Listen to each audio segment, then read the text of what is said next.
Hi, everyone, and welcome to another edition of Around the Bonfire.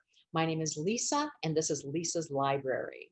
So, the topic of our book today is something that is very prominent in people's mind during a certain time of year. I mean, throughout the year, it's especially at a certain time of year, the beginning of the year, when we make New Year's resolutions. I want to be in better health. I want better relationships. I want to be better at saving money. I want to stop procrastinating, whatever those resolutions are. And so, what we need for that is willpower. And this book is called The Willpower Instinct.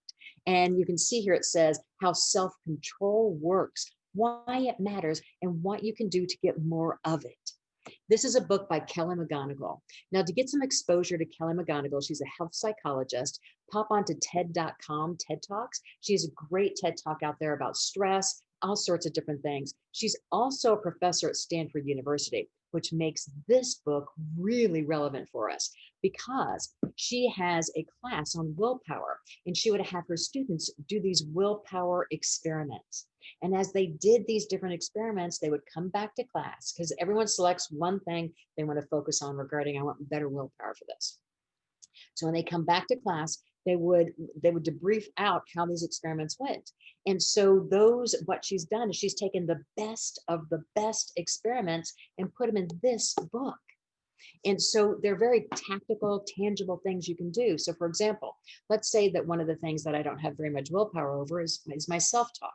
Let's say that my self talk is negative, and I say things like, "Oh my gosh, I'm never going to get that done," or "Oh, I'm always so bad at that," or those type of things. Well, one of the tactics is to name that person in you. You can name it the critic.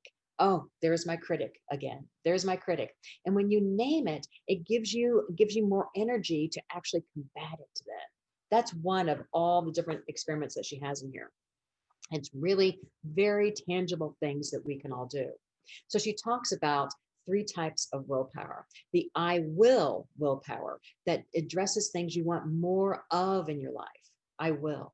And then the second one is the I won't willpower. What are those things you want to stop doing because they are undermining your ability for your success or your happiness or your health? So that's the I won't willpower. And then there's also the I want willpower. And those are those long term goals. So, what are those things that I really want out here in the future, my future self? So, I want to make sure whatever I do in the present isn't actually undermining that. That's that one chapter on that instant gratification. Your future self is on sale.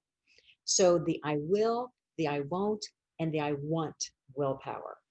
So this book is also on Audible, and I really encourage you to just take it in bite size and play around with the experiments. And as always, keep reading and thank you for joining me around the bonfire.